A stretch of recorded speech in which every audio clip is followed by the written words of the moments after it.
Story 1. Watching Me, Watching You by Isa. After lurking on this forum for a while, I figured this might be the place to get this story off my chest. I used to work as a CCTV operator for this big office building downtown. The kind with a dozen floors, a fancy lobby, and security tighter than Fort Knox. My job was simple. Watch the cameras, report anything suspicious, and make sure no unauthorized people got in after hours. Sounds boring, right?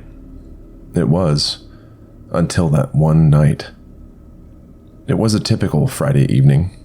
Most of the staff had left for the weekend, and the building was quiet. I was in the security room, sipping on my third coffee, eyes glued to the multiple screens in front of me. The only sounds were the hum of the monitors and the occasional beep from the system. Around 11 p.m., one of the cameras on the 7th floor caught my attention. There was a man standing at the end of the hallway. He wasn't moving, just standing there, staring straight into the camera. Now, this was weird for a couple of reasons. First, how did he get in? And second, who just stands and stares at a camera like that? I immediately radioed the on-site security guard, Mike. "Hey, Mike, there's some dude on the 7th floor. Can you check it out?"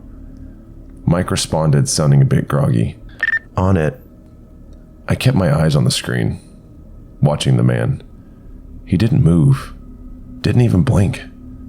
It was like he was waiting for something. A few minutes later, I saw Mike enter the frame.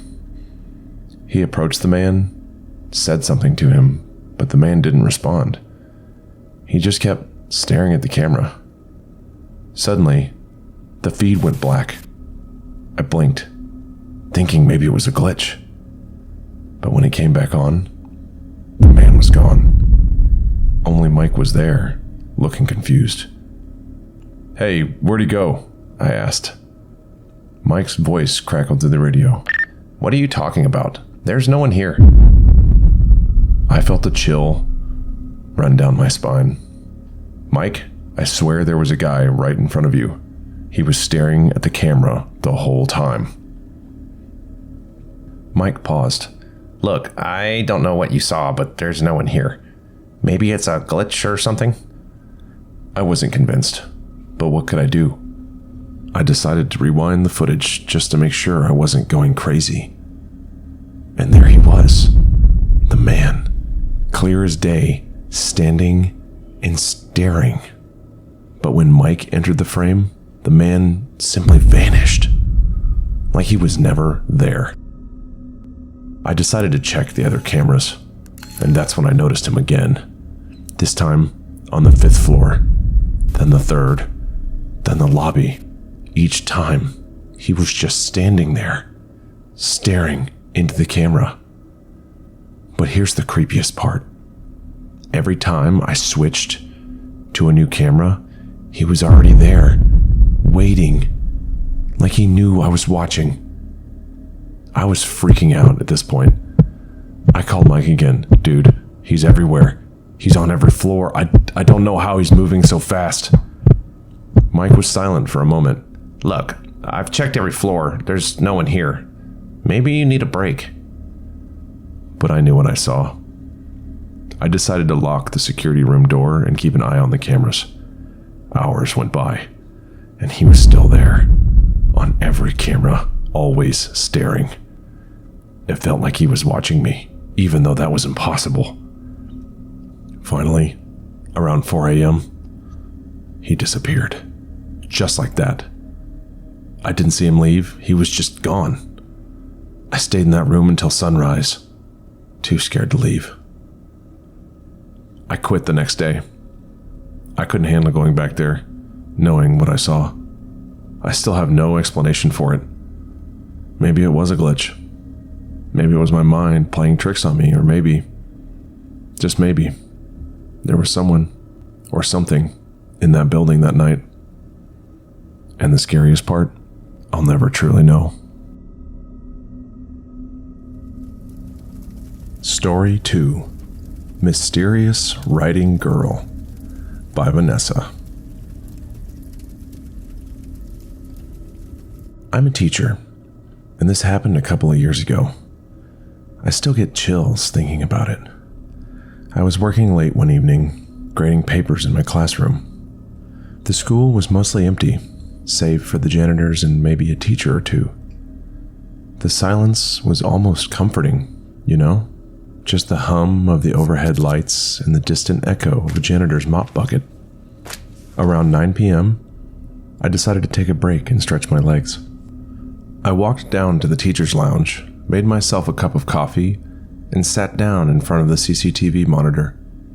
The school had recently installed a new security system, and I'd often find myself watching the live feed out of sheer curiosity.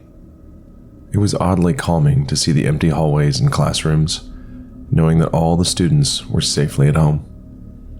But that night, as I sipped my coffee and stared at the screen, I noticed something odd. In one of the classrooms on the second floor, there was movement. I squinted, trying to make out what it was. It looked like a student, a girl, sitting at one of the desks, her head down as if she was writing something. I felt a pang of concern.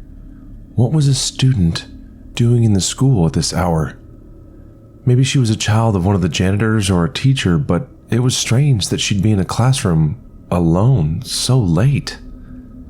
I decided to go up and check. I left the lounge, my footsteps echoing in the empty hallway. As I approached the classroom, I felt a growing sense of unease.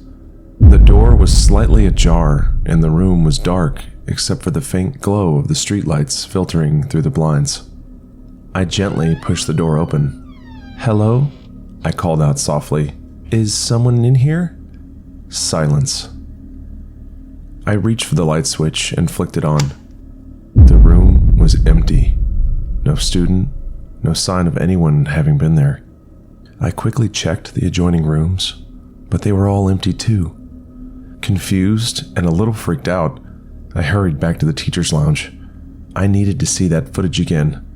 Maybe I'd imagined it. But when I looked at the monitor, there she was, still sitting at the desk, writing. The hair on the back of my neck stood straight up. This wasn't possible. I had just been in that room.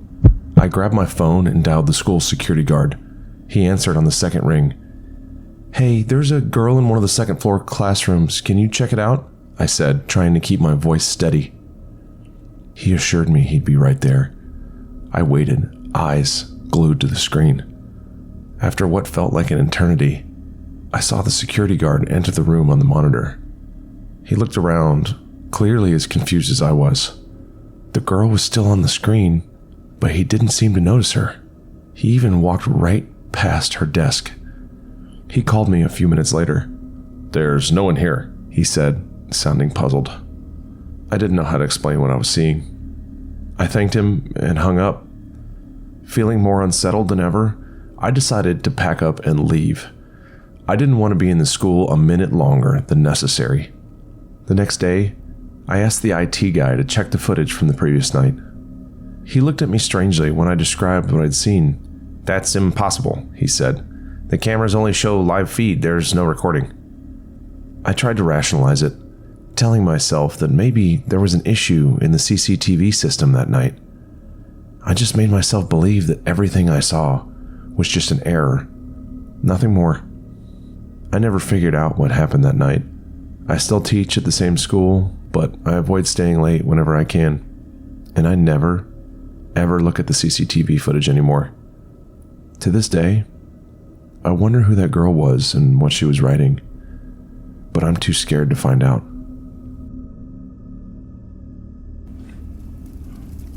Story 3: Observing for Now.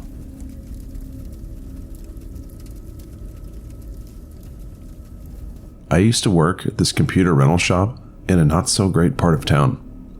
It was a small place, mostly frequented by students and people who didn't have a computer at home. One evening, it was particularly slow. I was alone, just scrolling through my phone, waiting for the clock to hit closing time. We had a CCTV system installed. Not the best quality, but it did the job. Every now and then, I'd glance up at the monitor just to make sure everything was okay outside and inside the shop. Around 8:45, I looked up and noticed a man standing outside the shop. He was just staring. Not at the computers or the posters, but directly into the camera. It was unsettling. He had this cold and motionless look. He wasn't a customer I recognized, and he didn't seem to be waiting for anyone. He was just there. I tried to put the uneasy feeling out of my mind, telling myself he was probably just lost in thought or waiting for someone. But minutes passed and he didn't move. I decided to go out and ask if he needed any help. As I approached the door, he suddenly turned and walked away. I watched him disappear around the corner and let out a sigh of relief. Thinking that was the end of it, I went back to my desk. But curiosity got the better of me, and I decided to rewind the CCTV footage to see how long he'd been standing there before I noticed. As I skimmed through the footage, I realized he'd been there for almost 20 minutes, just standing, staring. But here's where it gets bizarre. As I continued to rewind, I noticed that at one point, he wasn't outside, he was inside the shop. The footage showed him browsing the computers, moving silently between the aisles. I was there the whole time, engrossed in my phone, completely oblivious. The timestamp showed it was just 15 minutes before I first noticed him outside. He didn't do anything harmful, didn't touch anything, he just observed. At one point, he even stood right behind me, watching me for what felt like an eternity in the footage. And then, as silently as he came in, he left the shop, only to stand outside and stare into the camera. I was frightened. I locked up early that night and reported it to my boss the next day. We handed the footage over to the police, but they said since he didn't actually do anything illegal, there wasn't much they could do. I never saw the man again, and I quit that job a few weeks later. I couldn't get rid of the feeling of being watched. It's been years, but every time, when I think about that night, I get chills. It's a stark reminder that sometimes the scariest encounters aren't with ghosts or the supernatural. Sometimes it's just regular people who, for some unknown reason, decide to fixate on you.